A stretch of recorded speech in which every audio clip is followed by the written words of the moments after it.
If you've ever walked through your door after a long day and felt stressed instead of relaxed, if you've ever thought, I just want a home that works for me instead of me working for my home, you're not alone. Today's episode is for all my fellow working moms and entrepreneur moms who feel like their home has become more of a to-do list than a sanctuary. Let's talk about how to change that, okay?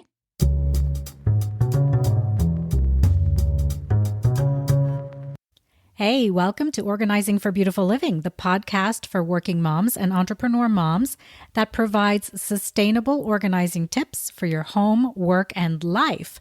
I'm Z Siman, professional organizer and productivity consultant, and I'm here to share simple ideas that don't take a lot of time so you can love your home, excel at work, and have the time to enjoy both without stress or overwhelm. Ready to get beautifully organized? Well, let's make it happen.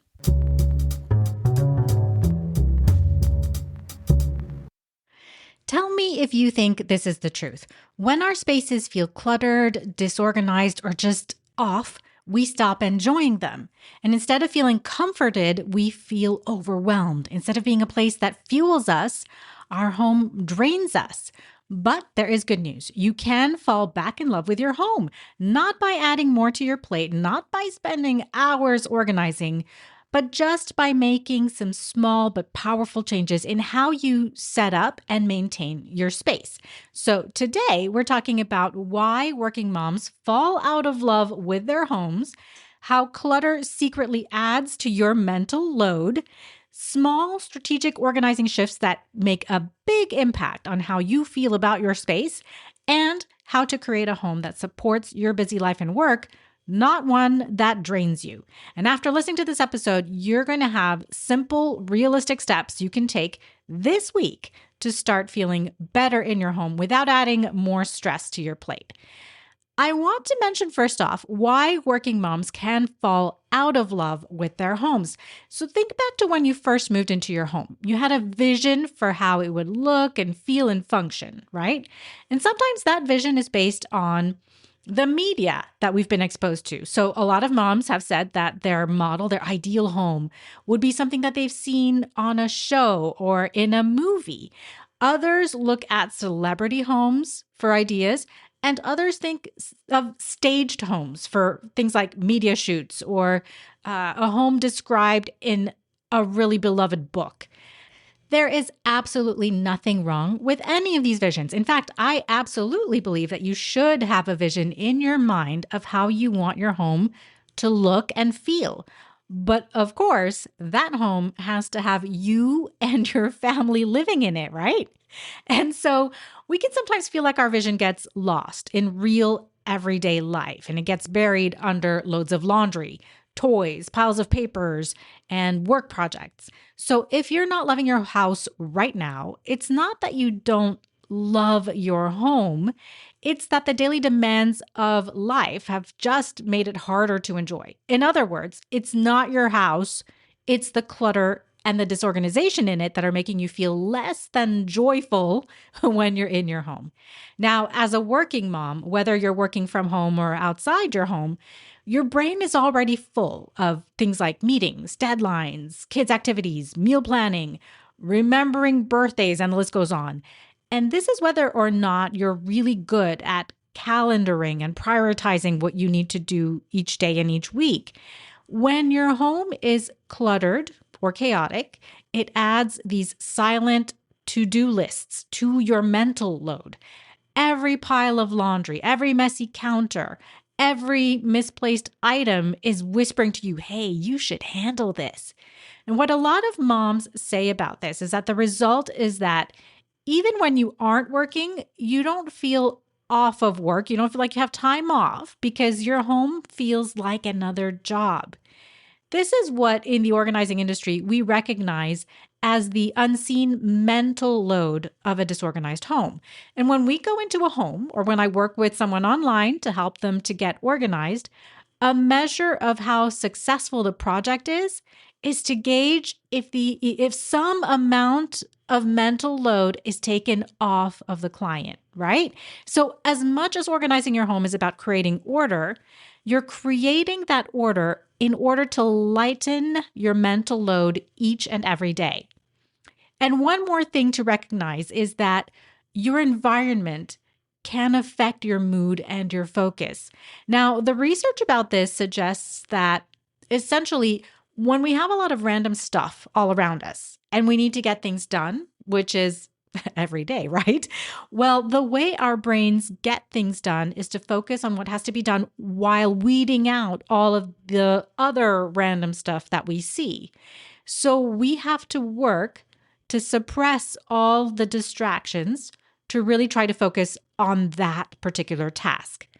In the real world, in your home every morning, you're trying to accomplish a number of tasks, right? Getting yourself ready, getting your kids ready, making and packing lunches, keeping an eye on the clock, finding the things that you need to take with you, thinking about your schedule and your family schedule for the day and the evening.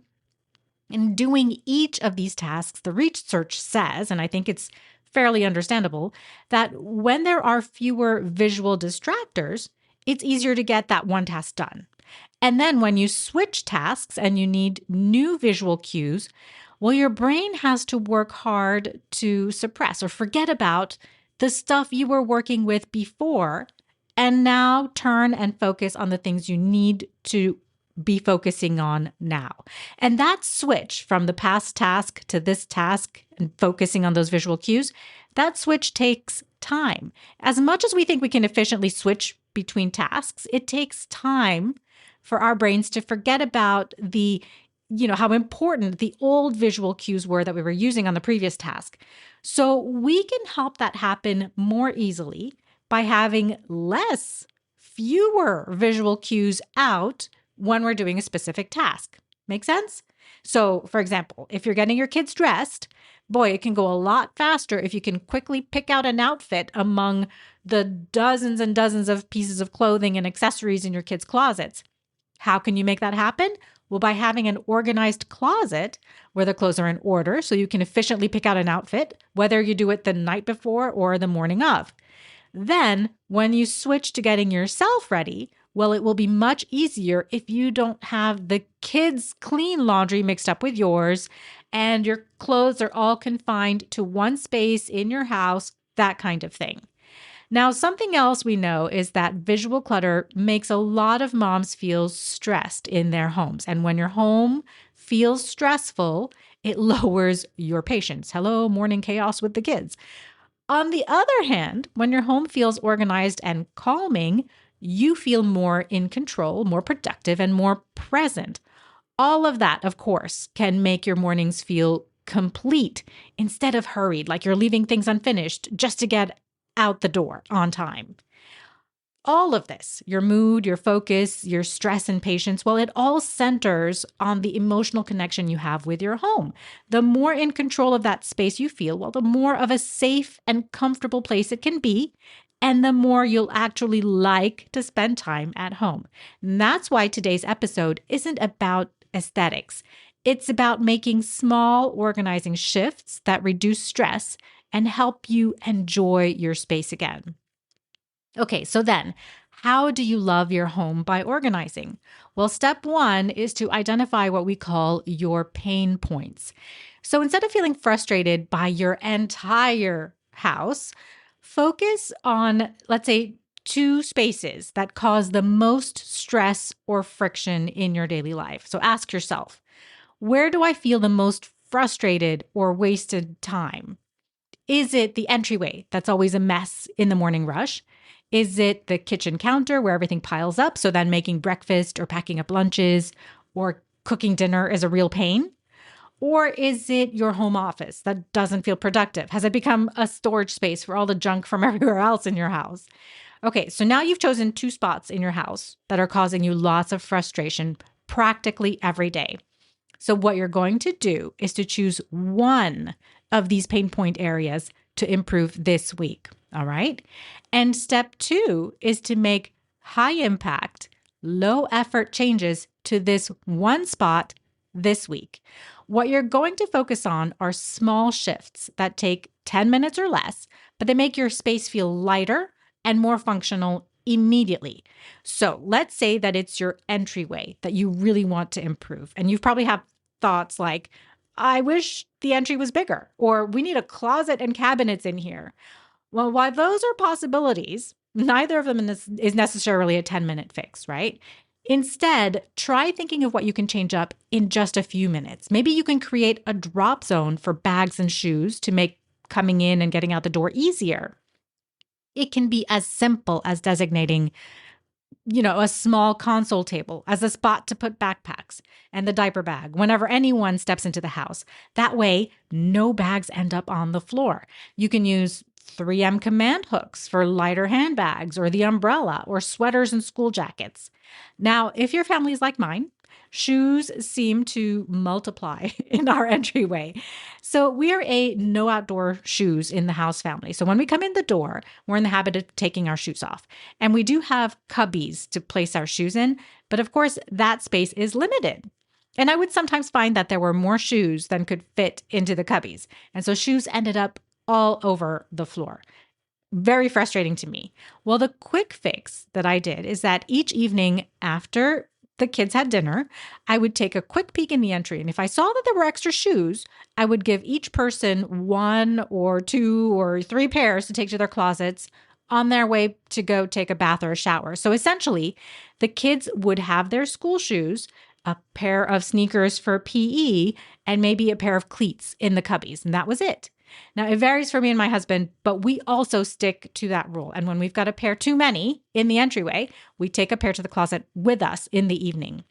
That peek into the entryway takes less than a minute, and then less than a minute to straighten up the shoes that are left there. Maybe you don't have cubbies. In your case, maybe a basket will work. Or if you have the space, it's a basket for each person. Or maybe you have a shoe rack. Again, just taking a quick peek to keep the number of shoes that stay on that rack under control is all you need. So tiny changes, naming a spot for bags and backpacks, a spot or hooks for jackets and umbrellas, and keeping shoes to a set number. These things take 10 minutes or less to set up and to maintain. Now, a little bonus step is to give a visual reminder for everyone so you're not nagging them every day to put their backpacks on the console table and all that, right? And you could do that easily by printing out a small picture of a backpack and just pasting it, taping it or hanging it on the wall above the table. And maybe you place a little sign above the shoe rack that says maximum 3 pairs each, or you have a picture of 3 pairs of shoes. Okay, so that's step 2. Think of 1 or 2 high impact but low effort changes that you can make to that frustrating spot.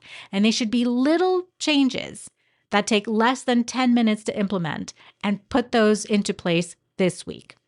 Right. So you have a sense of why you've fallen out of love with your home, and you have a few ideas for how to improve a pain point spot in your house by making little changes that don't take a lot of time or effort, but that can be really impactful to how your day runs. So now, how do you keep your home working for you? Well, the simple answer is to design your home for your real life, not a Pinterest aesthetic. If you think about the entry example I gave you, it should be that the changes you make there will make your daily routines easier and not be a full-time job to maintain. Now, when I started to do this peek into the entryway thing every evening after dinner, I knew that I would never be able to maintain that every single day for as long as we live in this house. No way. But I understood that after a short while of reminding my family to do these things, like going in there after dinner, I would announce it to the kids. Okay, while you're putting your dishes into the dishwasher, I'm going to take a quick peek in the cubbies. So come on over to the cubbies to grab your extra shoes. And the kids would, all come running over to the entryway. And if there were shoes to be taken to their rooms, I'd give them those. But also, while they were in there for that 1 minute, I'd say, oh, hey, you forgot to hang up your backpack. We had wall hooks for their backpacks, and they would just quickly hang the backpack up, grab their shoes, and go on their way. And before long, it became a habit for them. And now that they're older, of course, you can bet they know what to do. Does this mean that my entryway never gets shoes on the floor and looks Pinterest pretty? Not on your life. But all it takes is is a reminder to everyone. Hey, the cubbies are messy. Could you guys please go take the extra shoes back to your closets tonight? And we get it done. The reality is not that the frustrating spot never gets messy again. It's that when it does get messy, there is a quick and simple solution that your family knows how to handle. That's what takes away the frustration. So let me just repeat this, okay? Because it's important. Your home should make your daily routines easier. It shouldn't be a full-time job to maintain, right? So if your mornings are chaotic, focus on entryway systems, clothing prep, or streamlining breakfast routines as possibilities of pain point spots to tackle first, okay? So the final thing I want to leave you with is this. As a working mom, a weekend is a great time to embrace organizing one or two pain point spots. And if you plan it properly, you can do more than the 10-minute entryway example that I gave you here today. A weekend is enough time to declutter and organize one or two of those spaces that make your mornings hectic, or just that cause you to feel dejected and frustrated, like a home office that's filled with piles of paper and random junk from everywhere else in your house. And you don't even want to be in there, let alone work in there. So a weekend decluttering sprint is a wonderful way to leap ahead in loving your home again. But again, we're not talking about the aesthetics, making it Pinterest pretty. We are talking more importantly about reducing the friction to you using those spaces, how you envisioned using them when you first moved into your home.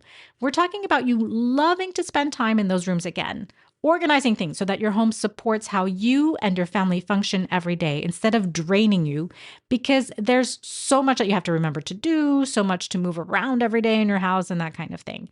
So I'll talk about a weekend decluttering sprint in a later episode, but I wanted to bring it up now so you don't think that the only way to love your home again is with 10-minute mini changes. Those are powerful, yes, but an entire weekend, that's exciting, especially when you have visual formulas of where to put things, what to declutter, and a schedule to follow.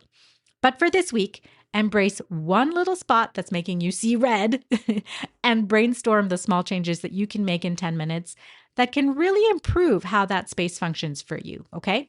All right, so that's your roadmap for falling back in love with your home without adding to your mental load. To recap, clutter isn't just physical, it's a mental load too. And so small 10-minute organizing shifts that create big improvements in how you feel is something that you should focus on. Your home should work for your real life, not against it. And start thinking about a weekend decluttering sprint where I give you the schedule, the visual formulas, the steps, and just think about how much better your day will run at home when you get these one or two really frustrating spots cleared up in your house. How much would you love spending time in your home then, huh? If you enjoyed this episode, I'd like to ask if you would please leave a review. Click the number of stars that you want to leave. And I sure hope it's 5 stars. But if it's not, I'd love to hear how to make it better. What types of organizing tips and content would you like to hear about? Feel free to leave me your ideas in your review, or you can leave me a voice memo using the link that's in the show notes. And all you have to do is click the link and start talking to let me know your ideas. You can edit or even delete your voice memo, so no worries there, okay? Give it a try. I'd love to hear from you. In the meantime, here's to creating a home that supports you, fuels you, and makes life easier. And I'll see you on the next episode.